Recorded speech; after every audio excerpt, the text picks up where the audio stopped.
case you missed it, it's the top 5 sports talkers of the day. Now, it's time for Dan Barrero's Top 5 at 5. Brought to you by Gutter Helmet of Minnesota. Never clean your gutters again. Learn more at gutterhelmetmn.com.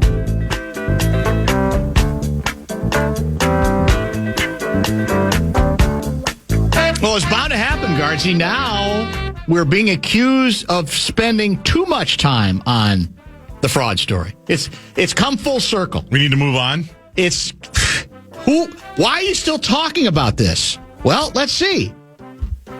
Today, Ragoose finds out somebody flews the coop without facing the consequences for his alleged crimes. Today!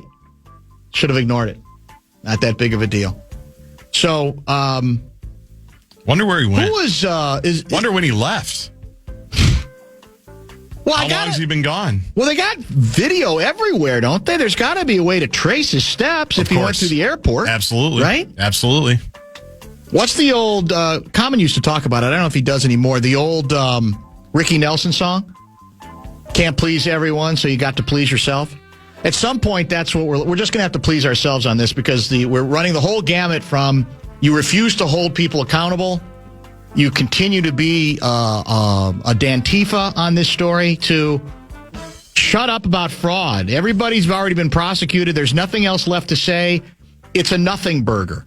That's quite a range of opinion via the Bradshaw and Bryant KFAN text line. I think the phrase I've enjoyed the last 10 years the most is nothing burger. You love that one, It's don't you? really gone to a different level. It's actually become an annoying cliche. Well, that's what I mean. When I say love it, I mean... you don't mean it literally. We've heard it for basically I'm surprised 10 I years. used it. I apologize really for using but it. it's omnipresent. It's omnipresent. And by the way, that song, what was the song? Garden Party, I think, is the name of the song. Okay. Yeah, went to a garden party. It's a great song. That's a good by the song, way. yeah. It's a really good song. For a minute, I thought you were going with if you can't be with the one you love, that's honey, a different song. Love the one you're with. Yeah, that's a good song, Crosby, too. Stills, Nash and Young. That's a good song, Yeah, that's too. an outstanding song. Wild. We're in a great spot last night. They were up 3-1. Man, I was so excited at 3-1. Weren't you? Minnesota? You know what else? What? Then they tie it, and I'm going, okay, here, the next goal wins it. I really believe the next goal was going to win it. Yeah, and then we went back ahead. I'm going, they're hanging. They're not saying, all right, we made it interesting. Now we got to curl up because that's what we're supposed to do. But we could not hold onto it. I think about all the big knocker plays. The Hughes give and go with Zucchi. Majestic. Breathtaking. The backdoor pass from Boldy to Kaprizov.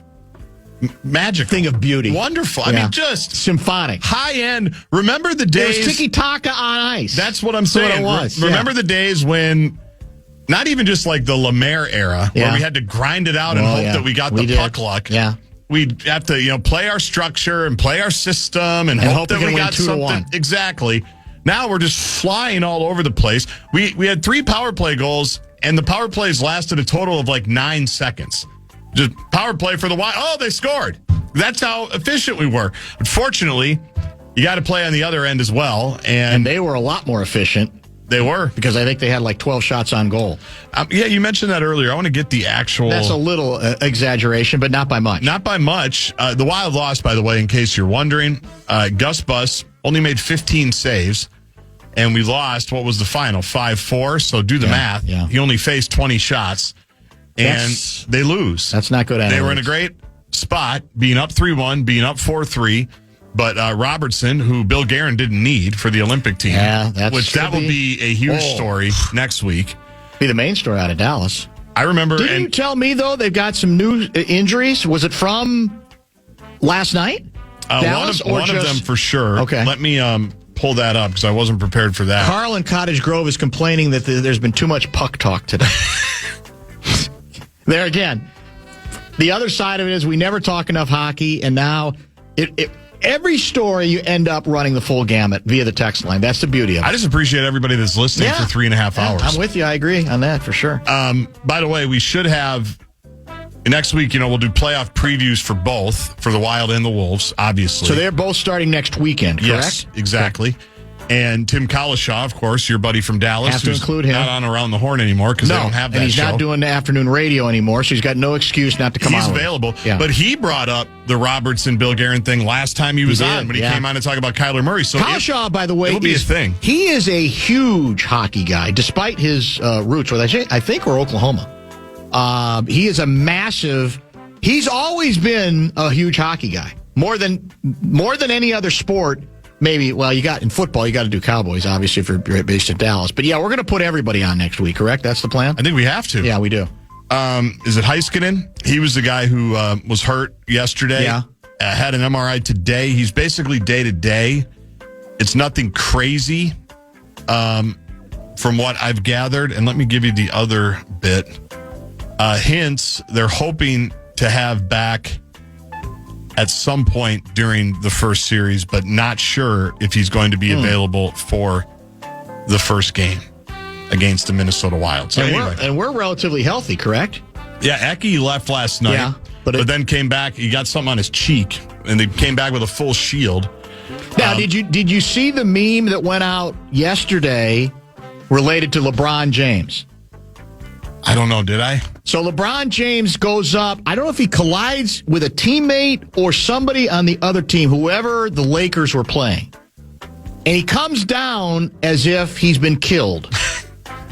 Doubled over, wincing in pain. Yeah. Teammates come over to tend to him. And according to the meme, the injury was he tore a fingernail. Now, if that's true, and I couldn't tell if that was satirical or not, but you can imagine what the hockey community will do once they get their hands on that. It's tough. Right? Yes. Because LeBron... I don't have to imagine that I know. They'll go nuts. Well, LeBron has always been kind of from the Paul Pierce school of injury milking, has he not? The theatrics of it, for sure. Which doesn't take away from the fact that he's obviously one of the probably 2 or 3 greatest players in the history of the game. His numbers and performances speak for themselves, but he has had a little of that in him, right? There's no question. So somebody can check if there was an actual just hangnail or fingernail got torn, or they were kidding and it was something more serious. Is it too much to ask that the Lakers can just jump the Nuggets to get to the 3 spot? They're a game behind them. So is Houston. Like, we're locked in at the 6. I mean, there's nothing we can do. I don't think you can rule anything out at this point because I don't know how any of these teams are playing these games. I really don't. Well, like the Nuggets have the Thunder tonight. Right. Although I think SGA is out tonight. I think I saw that. I'm not exactly sure. Okay. I'm pretty sure he's out with the oblique. That might mean they only win by 20 instead of 40. The Thunder? Yeah, I mean, they although he's the guy they missed the most, obviously, but they... And then who does Denver have after that? I think Denver's got San Antonio Davies. They do. Don't they? Yeah, they do. But Wemby probably won't be. Yeah. Well, who knows? Yeah. So those are it's two almost tough ones. Impossible You're right. to handicap this because of injury, load management that I think is acceptable among most fans this time of year when you're down to the last 2 games heading into the playoffs. So is it impossible that somebody else ends up at 3? No, I don't think it is. But it's impossible for us to move from 6. Correct. We are stuck at number 6. Anthony Edwards, John Krasinski 5 hours ago says, I expect him to play. He's been officially listed as questionable for tonight's game against the Houston Rockets. Gun belt tight. Bill? If you ever go to Houston, got to walk right, got to keep your hands deep in your pocket and your gun belt tight. Ayo Dosunmu is available with his right calf injury maintenance. Randall is out. Bones Highland is out. Rudy Gobert is out. Naz Reid also listed as questionable with his right shoulder injury maintenance, but a game after getting Jaden McDaniels back in the lineup after his knee problem, Anthony Edwards is expected to play tonight. And then Kevin Garnett's here on Sunday. I'm guessing that falls under the classification of we want him to get his feet wet a little bit. We just want to get him back out there and my guess is he's not going to play heavy minutes. But we want to get him back in the flow just a bit. Somebody's saying that the Thunder are sitting 9 players tonight. That could be true. Well, how do you do that? I mean, is that enough to fill the team? Yeah. I mean, you call some people up from your AAA affiliate. Okay. All right. I would suppose. I'm not sure. Hottest team in baseball, by Houston, the way. by the way, is their winning streak still intact? Is it like 6 or 7 in a row? I just clicked off of that. Give me a second. I think they and what's funny is they won 8 in a row. 8 in a row. They went from the team everybody wants to play to now a team that seems to be getting hot at the right moment. We're going to have plenty of time to get into this next week. Yep. Denver is fascinating because most of the purists who watch more Denver basketball than I do say that they don't guard anybody, that this is a much inferior defensive team to the Denver team that won the title a few years ago. They're also incredibly good offensively, especially when they have everybody healthy. So can they literally just outscore people? Because I don't think you can turn things on defensively in the postseason if that's not been part of your DNA for much of the season. But we know who they have, and we know they have, if you have Joker, they took Oklahoma City to 7 games last year. They did. And they weren't even that good last year, or that deep. They're deeper. And so they're very dangerous. I like to think we can guard better and make it a little tougher for them than they can make it on us. But then that assumes that our offense is in working shape, and I don't even know that we can necessarily count on that. Team that nobody wants to play is in Toronto tonight. I'm talking about your Minnesota Twins, riding high off a 4-game win streak. They are above 500 for the first time since last June. I think Aaron Gleeman mentioned it, among others, that since the last time the Twins were above 500, Minnesota played 100 baseball games, and they won like 33 of them, or 37 of them. They were maybe the worst team in baseball through that 100 games. But all that's in the rearview mirror now. And Simeon Woods Richardson will oppose Patrick Corbin tonight in Toronto about 50 minutes from now. Blue Jays, you say, in Toronto? Yes. Blue Jays are 5-7 on the season. Okay, I know nothing about them either. Me neither. So we'll see where it goes. Who's on the mound? Richardson? Simeon Woods Richardson. Okay, fair enough. He can be plucky at times. We've had good to very good pitching. We'll see how long that we can. I mean, we got a long way to go to match our winning streak of a year ago, which was 13. So before we get too celebratory, we won 13 games in a row last year. And at the end of the season, the manager was fired. So what it reminds you of all the grinds, baseball is the grindiest. And that makes it, I mean, let's face it, part of why this stands out, the 4-game sweep, is expectations are as low as they are, and there was no reason to think anything good was going to happen. And in fact, the first 3 series, nothing good happened. We lost all 3 series, 2-1. Your round 1 leader continues to lead at Augusta. Rory McIlroy was 5 under yesterday. He is 4 under through 15 today. I can do that math. He's 9 under par for the championship, leads Patrick Reed by 2 strokes. The other co-leader, Sam Burns, is a couple of shots back at 6 under par, as is Tommy Fleetwood, Justin Rose, and Shane Lowry at 5 under. Do we know whether Tiger Woods has already left the country? Those were the rumors that his private plane had been tracked to somewhere.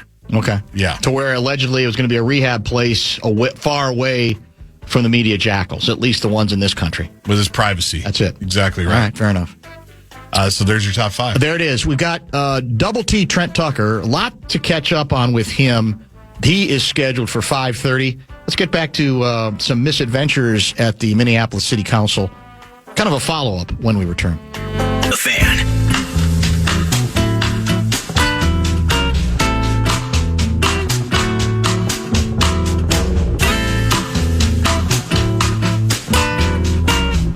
Double T in about 10 or 15 minutes on this very special edition of the Friday Football Beast, in which there's been almost no football conversation, but the Beast remains the only year-round football program on this station on Fridays. I mean, I talked draft with Alec Lewis today after Password. Does that count? The Feast is part-time. The Friday Football Feast is wonderful, but it's part-time. The Beast never sleeps. All 12 months of the calendar year. Couple texts. 612 guy writes, it's not about prosecuting. It's not about catching them. It's about not making the improper disbursement in the first place. There's no way for a profit entity would allow a stream of payments of this magnitude without evidence of the validity of the disbursement. But this is the government. All they have to do is tax us more. Why is there not more talk about the missing and needed internal controls? That's been nothing but our conversation. When I talk about the conditions that exist that were in place to make it as easy as it turned out to be to steal billions of dollars from the state of Minnesota, that's what we are talking about. That's what we have emphasized. Obviously, if you can't get to it then, you want at least accountability in the back end and the individuals who actually did the stealing to be prosecuted.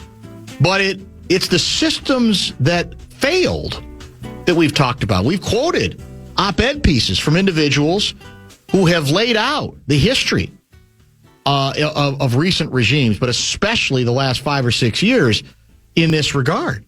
That is the story. There's no question about that. That's a very significant part of the story as well. Please keep me anonymous this time, writes a texter. I am a state of Minnesota employee, and the ineptitude that I've witnessed is stunning. The state is terrified of being sued for even the appearance of discrimination. They routinely hire people who are clearly unqualified to avoid a lawsuit. I'm hanging on until retirement, and then I will speak freely. I have no idea about this individual's experience, but we have it on the record. We know that a lot of the inability, that the people who wanted to ask questions were often told to shut up because of the concern about the appearance of discrimination, charges of racism. That's on the record. There's not much question about it. Andy Luger, is among others, has confirmed that aspect of the story. And you can, for me, draw a direct line between that, because that led to some of the conditions being as permissive as they were. Because anybody who wanted to raise their hand and say, whoa, wait a minute, this doesn't add up. If you're immediately said, well, you want to keep going with that? We'll call you out, and we'll call you out on race grounds. Well, what do most people do? They feel obligated to curl up in the fetal position. That didn't help the cause. That's part of what has to go away. And yet, in this discussion about public saunas or opening the door to the idea of allowing consensual sex at these, what do we call them? Bathhouses? Just read the accounts already of what's taken place among city council members debating this issue.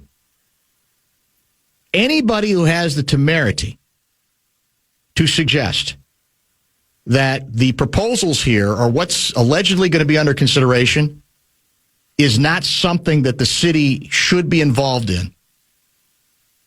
What are they being called?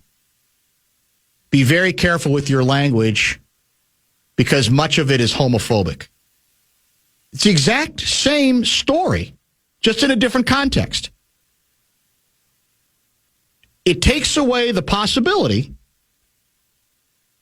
that you may disagree with this being a priority now, or maybe a priority at all.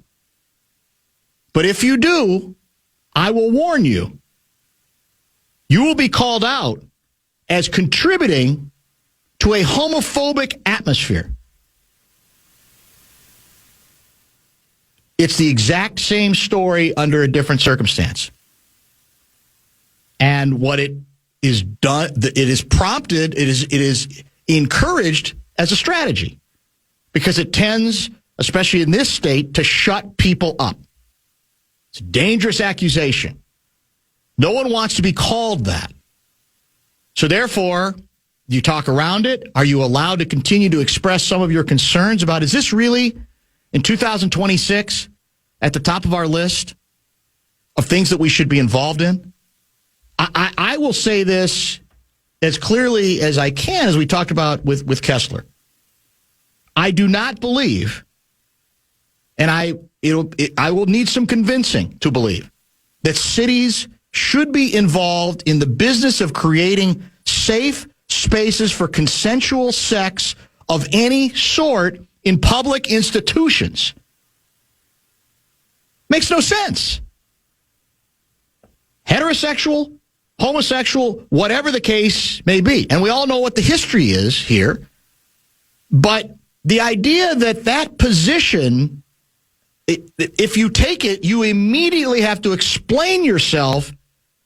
It's the old deal of Prove you're not homophobic. That's what it effectively does. And it takes away from any meaningful dialogue on this particular subject. There are all kinds of ramifications to this story, but I don't think it's going out on any kind of precarious limb to say for a lot of people, right or left, they'd say, I just don't think this is the business that the state, or in this case, the city, needs to be in. We have, and you can even say, especially right now. I'll add this. Is Minneapolis classified as a fairly progressive city? Think so. Politically speaking? Believe so. So is there daily evidence that this is a city which prides itself on discriminating against gay individuals, for example, LBD, go down the list. Is this a city where individuals are constantly put in position where they have to explain their existence? I didn't think so. Maybe I've missed something. Now, if there are individual hate crimes, we all agree they should be prosecuted. People should be allowed to be what they want to be. But implicit in this pushback on, well, we have to take this community under consideration here, how important this might be, etc. I'm thinking things go underground, whatever. Is this a town where you have to go hardcore underground if you're gay? Of all the towns in the United States of America. And by the way, we should take pride in that, I would say. But it doesn't add up that suddenly this is a minority that is constantly in a position where they're having to deal with various issues, and we're not responding to this community if we do not, as a state, or again, as a city, open the doors to turning bathhouses into places where individuals can have sex. Again, to each their own. This, to me, should all be very private and personal stuff. The idea that the city's got to get into the licensing of this sort of thing, it's counterintuitive to me. We should be able, though, to have a debate, and there may be some people who will give me some things to think about that I didn't. But if, as has already happened on the city council, any pushback is immediately met with, be very careful with your language here. You are contributing to a hateful climate when you go down that road. Please understand what that is. That's trying to shut up the opposition, as opposed to even having any kind of useful debate about some of the issues that have been raised. And a couple of the more moderate members of the council are saying in some measure that, well, one of them was, we're talking about European financial institutions, sex venues, and coming up data center moratoriums. These are simply disconnected from the reality of everyday residents and people trying to do business in our city. Now, you can disagree with that position, but it's a legitimate position to have that doesn't have to say anything about any kind of anti-gay sentiment. And again, that sort of mentality, if you raise your hand and raise questions and get pushed, the pushback is you're going to be accused of being homophobic. That's exactly, in no small measure, what contributed to the level, unprecedented nationwide, level of fraud that has been uncovered over the last however long, 12 months, 18 months, whatever the case may be. That fear of what's Minnesota, man, you better be careful if you go down that road, as opposed to, well, is there some there? Because if there's fraud there, we have to go after it no matter who is responsible for it. We can't be afraid. If we are afraid of that, that's going to be used against us, as we saw over and over again. Same thing with the city council thing. This is a city council, like I said, that is more interested in performing than getting involved in legislation that might help this city take some of the steps necessary to get back to a better place, as far as I'm concerned. Let's break. Bottom of the hour. Let's talk Double T. Let's talk NBA. Let's talk NBA playoffs. What does Double T think about the current condition of the Minnesota Timberwolves? Does he see another run in this team? We'll find out when he joins us next.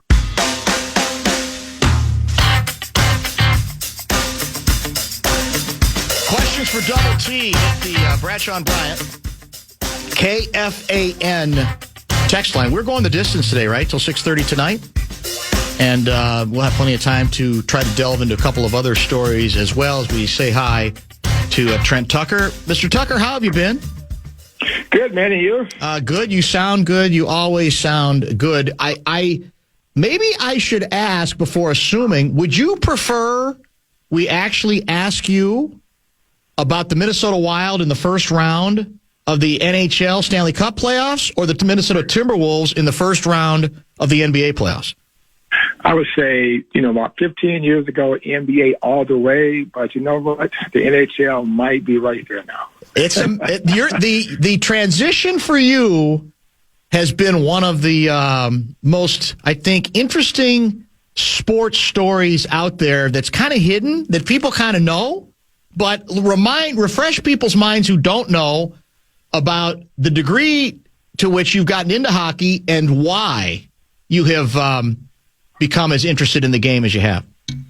Well, my kids started to play hockey probably about 6, 7, maybe 8 years ago, and once they first get into the game, and you're wondering if they're going to stick with this, because when they first get out there, you see so many kids who have been in it a little bit longer than they have, and these kids are just skating circles around them. They're falling down, they can't stand up. You're like, wow, well, this is not going to last long.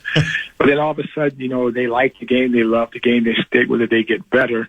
And once that excitement is there for them, then you have to be just coming as excited, and then somehow figure out how to learn how this game is being played so that you can help them move along in the right direction. So hockey is very dear to me, and I travel a great deal now with hockey. I've been fortunate enough to have kids who play at a very high level, and so I've gotten to know the game very well. And it's a fun game to be around. All right, so give me ages and where your kids are playing now, as specific as you're willing to get, because I think we're all kind of curious to know how far this might go. Well, my youngest just turned 15. He's at Shattuck St. Mary's down in Faribault, so he's boarding there, so he's kind of like in a boarding school. So he left home in August, and he lives down there throughout the school year. Wow. I get down to watching pretty much every weekend that I can. And then my oldest now just turned 16, and he's playing varsity high school hockey at Eden Prairie. This is amazing, isn't it? Last time I saw Double T was at a hockey rink. We were the two guys that didn't know what was going on. It's the same deal. Like it's crazy. I just talked to him for 5 minutes about hockey before we put him on. It's the best. So how good are they? Where's this going? Can you tell yet? Well, yeah. I mean, they have a shot. They're getting better every day. The only thing I tell them is just to control the things they can control, and you have to put the work in. Yeah. They have been fortunate enough to be in 2 high-level programs, and that's where you want to be at this age. But nothing is guaranteed. Sure. Every single day, you have to make sure you're prepared to get better on a daily basis. And I've always told them, if I have to wake you up to go to a workout or to go to practice, well, then it's time for you to do something else. Yeah, very well said. And there's never in either case been a weakening to say, maybe I should try basketball for a while. It's been pretty solid, the hockey commitment so far. Yes, all hockey. I told my oldest son, I said, I hate to say this, but your shot is not that good, and sad for me, I can't help you. Oh, that's outstanding. All right, well, I appreciate that update, because I think that'll be fun to watch to see where they end up. But that's serious commitment. It certainly sounds like right now. So it'll be fascinating to see where it goes in both cases. We've not caught up on the Wolves in a long time. I'll give you this toss-up question. Okay. Do you sense, on the basis of what you've seen and the current state of the club, do you sense that the Wolves have another significant run in them, perhaps at least as far as the conference finals again, or even further? What's your feel for this team as the playoffs loom? If they are healthy, I think the biggest concern for me at this stage this year compared to the last 2 years is that, 2 of their better players may not finish off the regular season the right way from a health standpoint. Yeah. I believe if they can get their health back together, I know whether it's Denver or the Lakers or the Houston Rockets, I'm not too concerned about them not having the right personnel to compete with either of those three teams. But if they're not healthy, that puts them in a very difficult situation, maybe even to get past the first round. If they are healthy, do you think, like a year ago, they finished, I think, something like 17-5, maybe 15-5. They roared in. Now, their schedule was a little softer, but they roared in. Julius came off of injury and was terrific, played his best basketball of the season. They're limping in more. Some of that's injury. I think some of that's just flat-out performance. Does that give you any pause, or do you still view them on the basis of their equity as a team that you think, if they are healthy, can turn it on? I think they're healthy. They have the right personnel. They have the players, that can attack some of the weaknesses of the teams they could face, especially in the first or the second round, based on where they sit right now. When I look at Denver, they have perhaps the best player in the game in Nikola Jokic, but the Wolves have guys who are very good off the dribble and they can take the ball to the basket. Denver is not a great shot blocking team, and that's how they were able to overcome them 2 years ago. How they beat the Lakers last year. They were able to attack the weakness on the inside of the Lakers. And I know a few years ago, and the Phoenix Suns dominated them during the regular season, but the Wolves changed how they played. They became more aggressive in taking the ball to the basket. So I believe they have the personnel, to make another run come playoff time. But if they're not healthy, that's a major concern. What are your impressions of Dosunmu? Of course, it was the one trade deadline move that this team made. What do you think of him? What do you think he's added? How do you think he can be most helpful in the postseason? I think it was a very good pickup, to get a player, who can come in and give you some nice production off the bench at playoff time. Nickeil Alexander-Walker is going to be hard for any team to replace because he was such a good player on both ends of the floor. And also, you could use him in different situations throughout a playoff run where he could be very productive. But, when you make a trade during the middle of the season, you're trying to make sure that you can close some holes or some gaps that may come in off the bench, and I believe they got the right guy to do that. The ongoing issue too is maybe we worry too much about who starts games and it's more about who finishes games. Do you anticipate a scenario in which we could see Dosunmu on the court for ends of significant games? Has he raised his profile enough on the basis of what you've seen thus far? The playoffs, Dan, are so funny, and you can go in with a plan, that we're going to use these 6 or 7 guys, and all of a sudden now, this guy is slotted in to play 35 to 38 minutes, but all of a sudden some guy catches fire, and he's doing all the things that you need to do, from a winning standpoint, and you just can't take him off the floor. And at this stage, head coaches cannot be afraid, to make those changes. It's because it's all about winning. You can't be afraid if you're going to offend somebody, hurt somebody's feelings, because this is big boys basketball at this time of the year, and you have to go with the guys who can get the job done. One of the things, and we've talked about, I've talked about this on our show, listening to you on Saturday. This was much earlier in the season, and correct me if I'm wrong, but the impression I had from you was that deep down your belief is that the best case scenario ultimately for Anthony Edwards is not to have to be the scoring point guard, basically where the ball is mainly in his hands, that this team would still be better served if he played next to a ball handler as well, even if the game has changed from what it used to be, and that it's a lot of responsibility for Anthony, especially when you also want him to be, one of your best defensive players on the other end.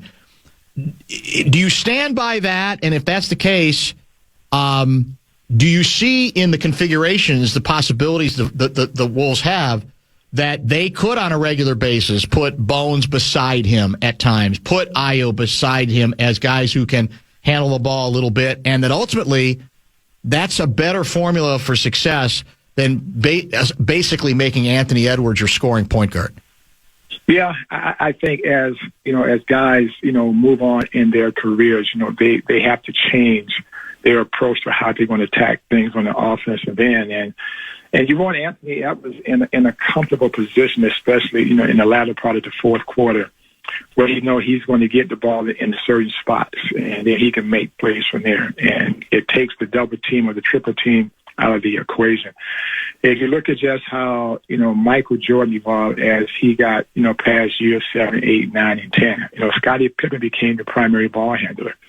And all of a sudden now when, Mike pops out at 15 to 17 feet with 10 seconds on the shot clock, where now, he can make a move off of 1 or 2 bounces to make a difference. He can get to the rim, he can pull up for a jump shot, or he can find an open teammate for an open look. And I think the more you can put Anthony Edwards in those types of positions when the game is on the line, especially at playoff time, he's going to be more effective. In the Western Conference, do you still view OKC as the prohibitive favorite? Do you think they're a little more vulnerable this time? And where do you put the Spurs in the mix? I still think OKC is the best team in the West. If you look at how they were able to manage the early season injuries, they lost some key players, for maybe a large portion of the season, but they never lost grip on that number 1 spot in the Western Conference. And it seems like that those players now are starting to get healthy. They're coming back to the mix. They're finishing out the regular season in a strong fashion. So even though San Antonio has had a great run this year, but I still think right now OKC is the team to beat in the Western Conference. Does Double T have the magic solution to the tanking scourge that has gone from being, a bit of a factor to, I think, the largest factor I can remember in the history of the National Basketball Association? Well, I think you have to punish financially the guys who own the teams. And I think once you send that message to them from a financial standpoint, and I know that Adam Silver works for those guys, I think that's going to change things, because it's not fair to the fans. It's just not fair to the fans. And, the amount of money that people are spending today, to come watch a game, and it might be the only time, a family of 4, a family of 5 can go to a game, and all of a sudden now, the best players are not going to be out there, is because you have another agenda behind the closed doors on what you're trying to do with your franchise down the road. But if it's a major problem like we see it as today, I think the commission is going to have to somehow, some way, get the attention of the guys who own these teams to make sure that this type of stuff does not continue. Why was it in Michael Jordan, and maybe you could say a lot of the players of that generation, that it's automatic? You play. That's what you obviously, if you're hurt, you can't play. But if you're just battling some issues, minor things here and there, the position is, no, we play. Was it in just such a tradition in the game that it was automatic? Was it in him for a specific reason? What do you remember about all that? I think it was a time where guys just loved to play. And we just enjoyed playing basketball. Yeah. And, there was nothing greater, for a player like myself, to have the opportunity to be in that game, playing in front of 17,500 every single night at Williams Arena. I mean, where else would I want to be as a basketball player? And then I had the good fortune to go on to play in Madison Square Garden, against some of the best players that ever played the game. And if you are lucky enough to be on that stage, why would you want to be there? So taking nights off if you weren't hurt, that was never a thought about taking a night off if you could play, because we just enjoyed playing basketball, and to us, it was the greatest place to be. All right. Speaking of Michael, I don't know if you guys talked about this in the zone. I'm guessing you may have, but I had to ask you, as a guy who knows Michael very well. Are you familiar with the Isaiah Thomas comments regarding Michael most recently? The only ones that I can remember was doing The Last Dance. I haven't heard any recently. Here's a recent one. This was via a appearance on something called Run It Back, which I think is on FanDuel. Okay. And here's what Isaiah said unprompted. I said to Kevin Durant, if you would have played back in our era and they put you in the triple post at that mid-post area and they took Michael Jordan out and you played with Pippen and you played with Kukoc and you got to run into the mid-post, would he have won 6 championships? Absolutely. Yeah, he can do the same thing. If they took MJ out, would KD have won 6 championships? Absolutely. The floor is yours.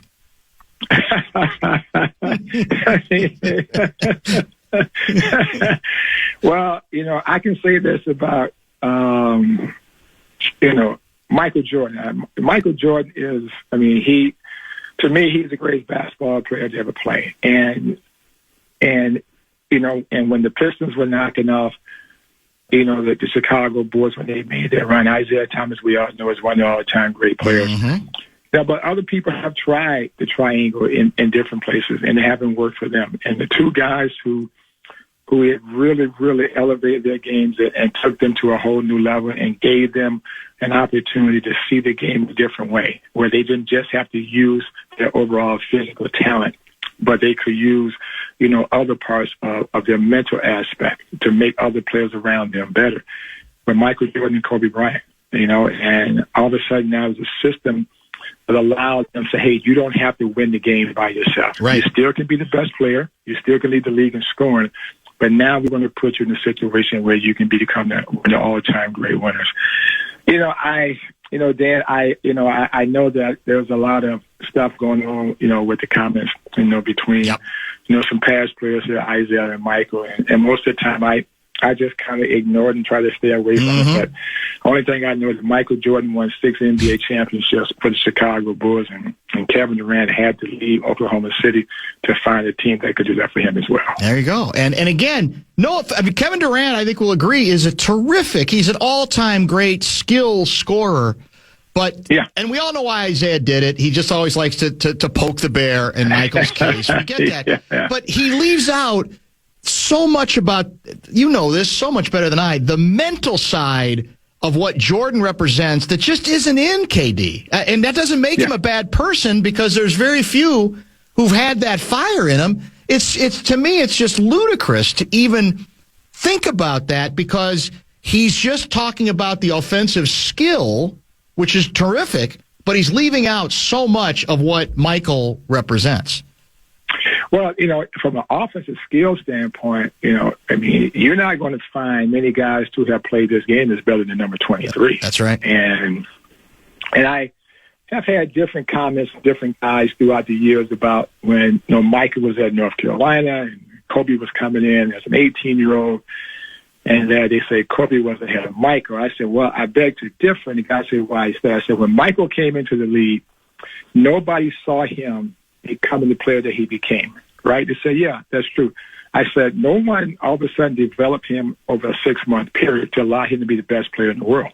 He already had that.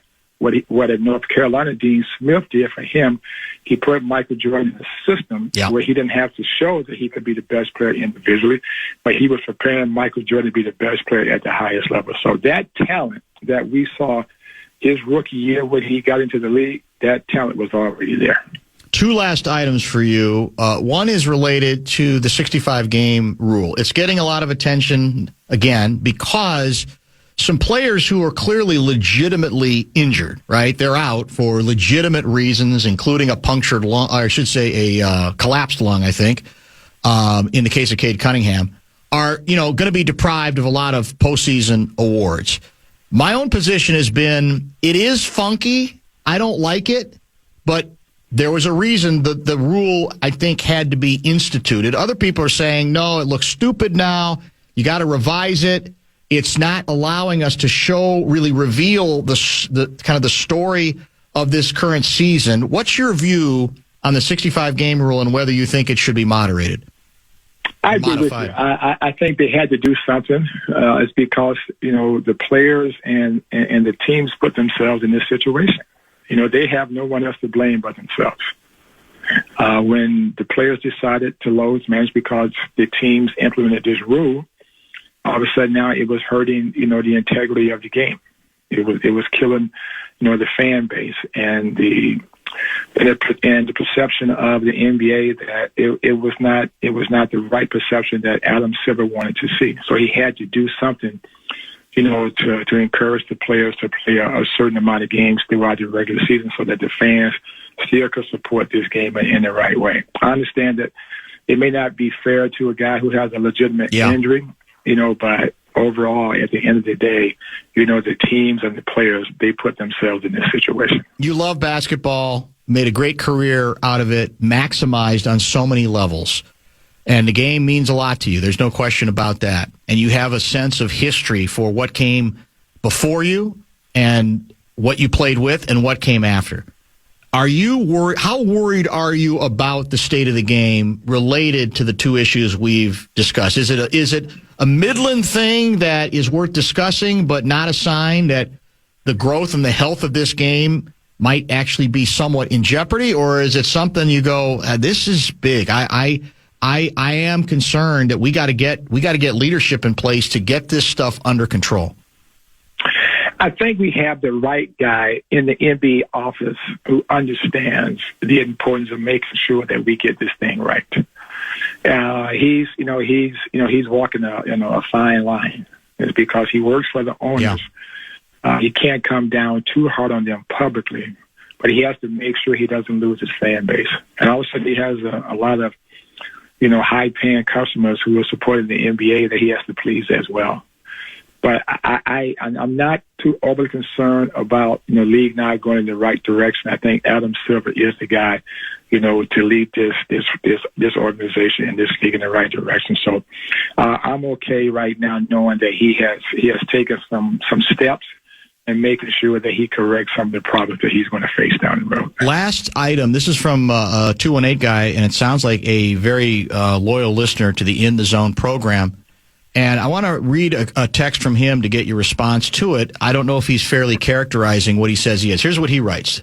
He writes, the hosts of In the Zone seem to be advocating for a change in the head coach. Can Double T speak to that? Anything you want to say about the head coach? Because I have heard you from time to time, I think, question a little bit maybe about the offensive approach that this team has taken, so forth. What's your current evaluation of Finchie?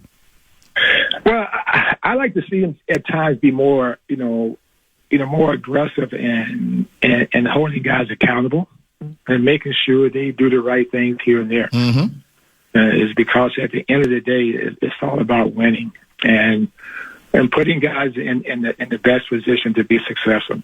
For some guys, they have 4 or 5 or 6 year contracts. They're going to be around for a long time. But there are other guys, this might be they last run, or they might be 2 years away from not being in the league again.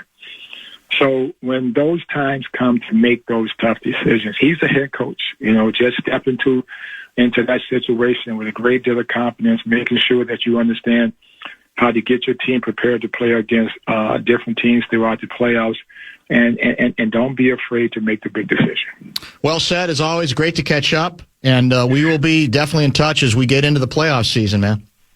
All right. Thanks, Dan. Thanks for having me. Always a pleasure. Trent Tucker, Double T, of course, co-host of In the Zone, which I assume will be on tomorrow morning with David Sinekin.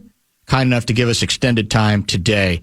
I think, Gaardsy, we're almost forced to talk a little more golf when we come back. Yeah. Even I would acknowledge as much, even though I'm more miniature golf guy than Masters guy. You've become a Masters guy because you lost yourself in the course a couple years ago. That's true. So we'll give you an update there and maybe kind of mix and match the rest of the program between now and 6:30.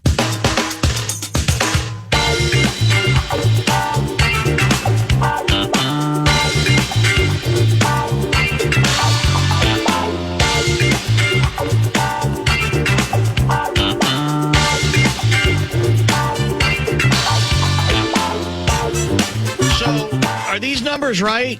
Your guy McIlroy shoots a 65 today? Yes. A 65 today? Yes. This is not a miniature golf course. It is not. It's Augusta. This is Augusta. Yeah. He birdied 6 of his final 7 holes in his last 4 holes. Right now, he currently holds the largest 36-hole lead in Masters history at 6 shots. Bigger than Tiger ever had? After 36 holes, 36. Yep. He's at minus 12, right? And is it Justin Reed at minus 6? Patrick Reed. Justin Reed. Very different. Patrick Reed is at minus 6, so 6 strokes back. And is anybody else still playing? Are we done for the day? In terms of the top guys, I think everybody's done. Yeah. But he's dealing. He chipped in on 17 for a birdie. And here's the best part about it, and I haven't watched the All-22 today. I haven't watched a ton.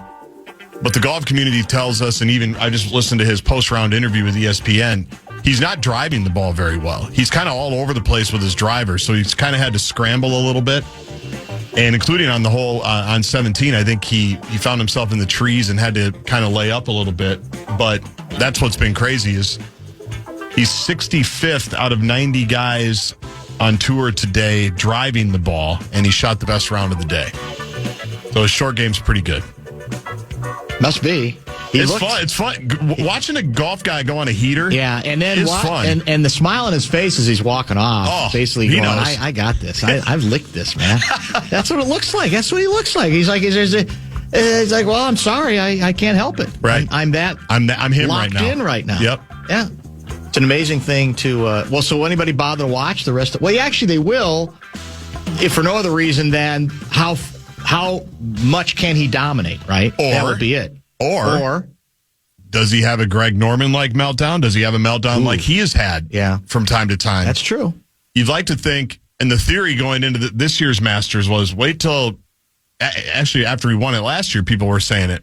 He's got this off his back now, the career Grand Slam. So many years after he shot an 80 in the final round, I think that was the number, he finally got the green jacket that had eluded him for many years. Yeah, you're right. Now watch, because he's unencumbered from all of that stress and pressure.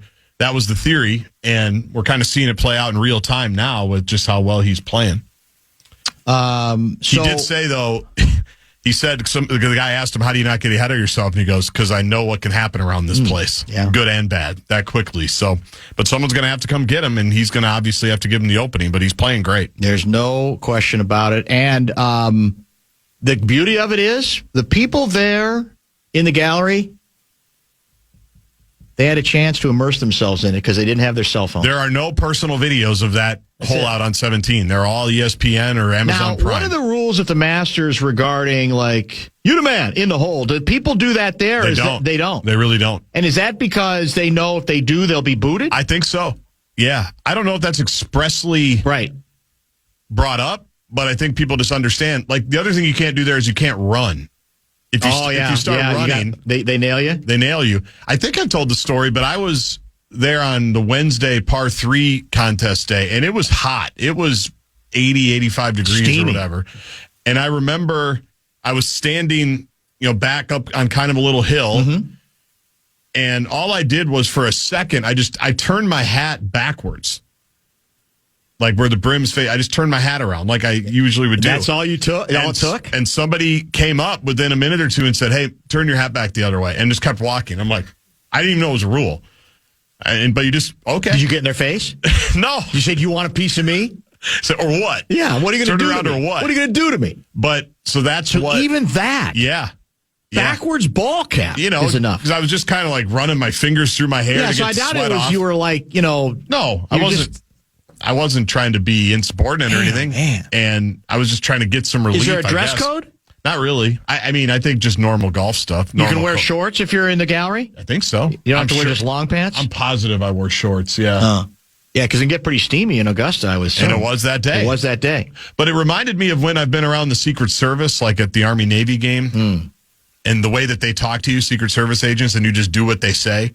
Like Nordo and I were in the bowels in Baltimore one day, and we saw the motorcade. President Trump was there, and we saw the motorcade, and we were about to go in the field. I'm like, well, why don't we just hang out here? The president might walk by. That'd be kind of cool to see the president. Sure. And again, within like 30 seconds, a guy popped around the corner, and he's like, and you guys are just going to keep moving this way. And that's how they talk, and you just listen. Yeah, there's not much It's not like a suggestion. It's not even contentious. It's just how they say it. Yeah. It's very authoritative, and that's what it was like when the guy told me to put my hat around the other way. TP2K guy asks, tighter security, Augusta or the Ohio State sideline? Actually, Ohio State sideline, I think, unfortunately. It's a good callback right there. Not as good, not the same bedside manner, to use one of your phrases. No. Not the same deft touch Do we play at Ohio State this year? No, we did last year. We did last year. And That's right. I didn't even fight it this year with the guys. You The same guy. didn't get into it? Yeah, No. I don't think we talked about that after your return. No. You just let it go? And he and Was another. it the same guy? Oh, yeah. Oh, you recognized I'll him. Did he never forget his recognize face. you? I think he did. Yeah. I think he did. I didn't give him any He trouble. was your this time. Paul Manasseh, He was. He LSU was. media relations guy The back in the LSU day. guy. Yeah. He was my Manasseh. Yeah. But I just told him, I said, I don't have it in me. I'm not. No, I get that. 'Cause they Some days were- it's just you're weird. You get weary of it. And they were eagle-eyeing everybody's credential again down there. I'm like, guys, we're at Ohio Stadium for a night game against the Gophers. Like, we can calm down, but they do not mess around. No. That's really, really too good. I do have some texts that have come in on the bathhouse issue, which we might finish up with, which we talked about earlier. And I'm kind of scrolling down to see if there's anything else of note. Bradshaw and Brian KFAN text line, one last shot for the weekend, 64686. When I say weekend, for today, Sermons is scheduled, I think, for the usual time, between 9 and 11 o'clock. What time's the Wolves game Sunday? Sunday's 7:30. Oh, it is a night game. Yes. And no sign that we're going to get KG on Sermons on Sunday so far? I've been given no indication that that's going to I happen. had a hunch it might go down that.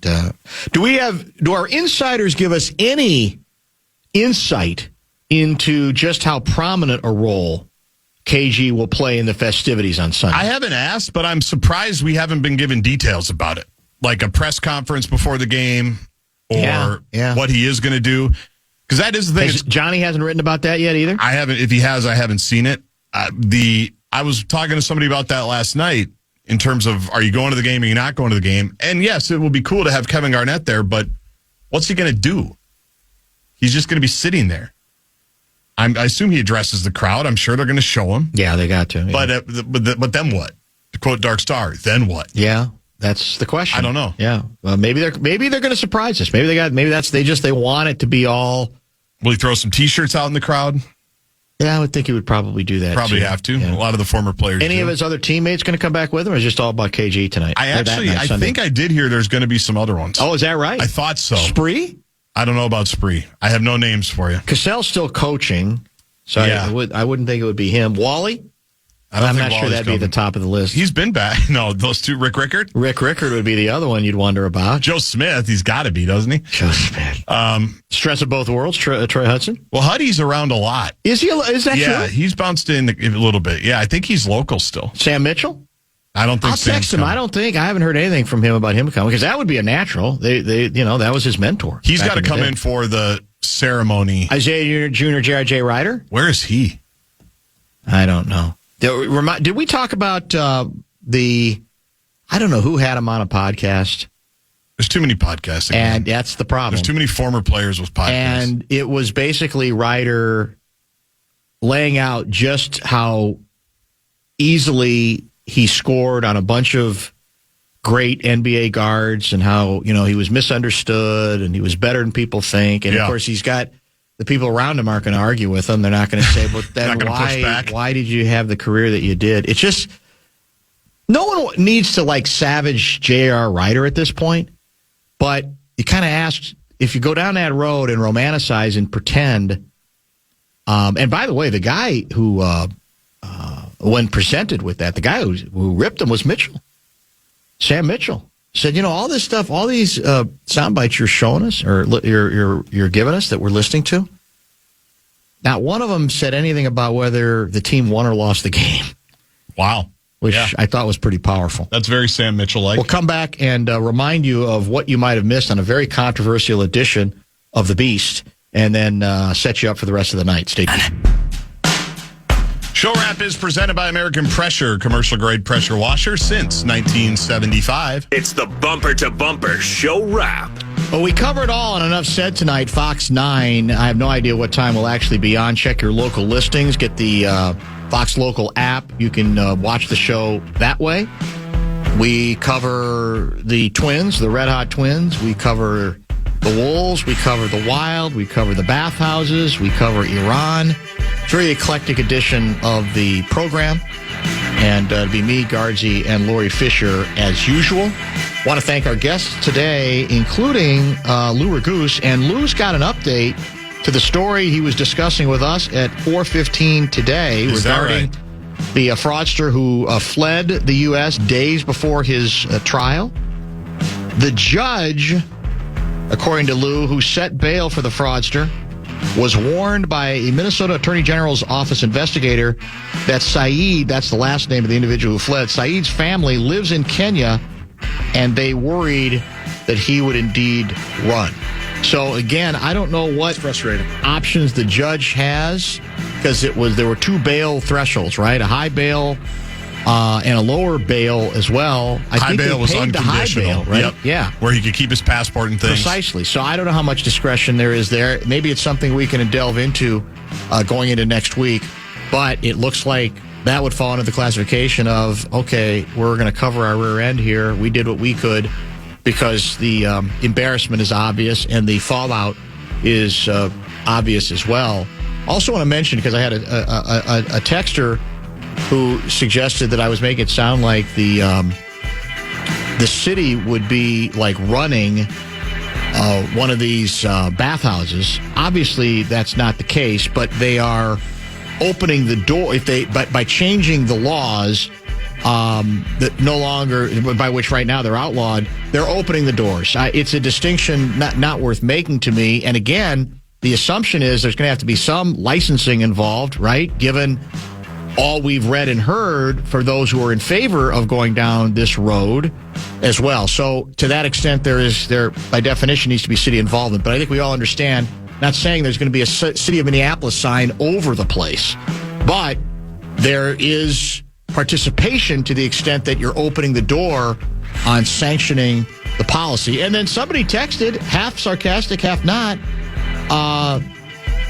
legal brothels. Now there are people out there who think we should have those, that it would bring some of that stuff out where it can be better, that there would be better safety issues associated with it, health issues involved. I just don't think those are roads that the city of Minneapolis need to worry about going down right now.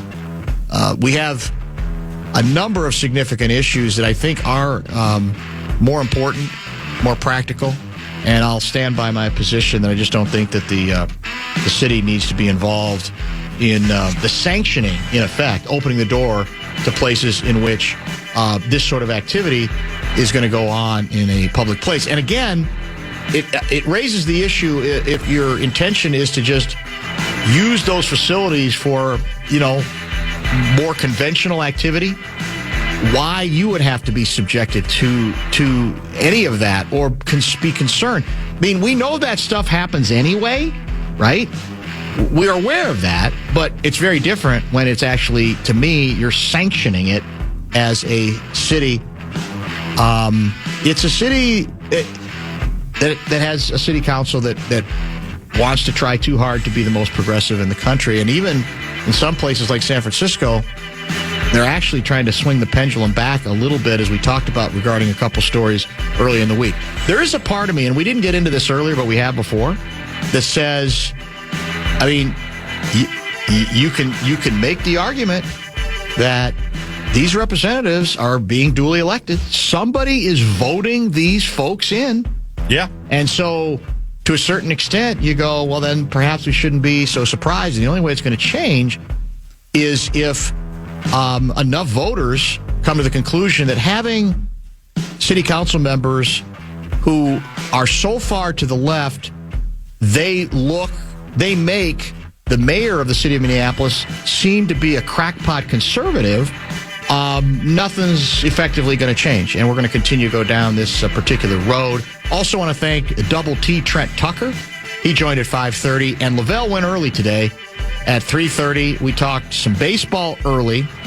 We talked some soccer in the middle, and we even talked some puck with him as well. And we know the big question. I mean, with the Wolves, we pretty much know what the lineup's going to be, right? If everybody's healthy. Yep. For the postseason. Naz Reid, by the way, out tonight. He did. That's true. Good update. Anthony Edwards is expected to play. He's expected to play. But on the hockey side, it's who you start in goal, in the nets in game one, and how much you will let a fairly mediocre performance last night in Dallas dictate the decision when we go back to Dallas for Game 1, which would presumably be next Saturday or Sunday? I think it's Saturday. I think we already know that. Oh, do we know that? Well, I shouldn't say that. But it's next weekend. It is next weekend. Fan and a Man in the Air. It's going to follow us. An hour of Dan Patrick. An hour of Dan Patrick, and then it's Wolves versus the Rockets, Houston Rockets, gun belt tight. That'll be coming up tonight then at 8. 8:15 pregame, 8:30 tip-off. Opening tap. Enjoy the weekend. It'll be Blakemore and me, I think, both, on a 2-hour edition of Sermons. We'd love to have KG in studio. We're not holding our breath, but who knows? We'll talk to you Sunday morning. If you ever go to Houston, got to walk right, got to keep your hands deep in your pocket and your gun belt tight.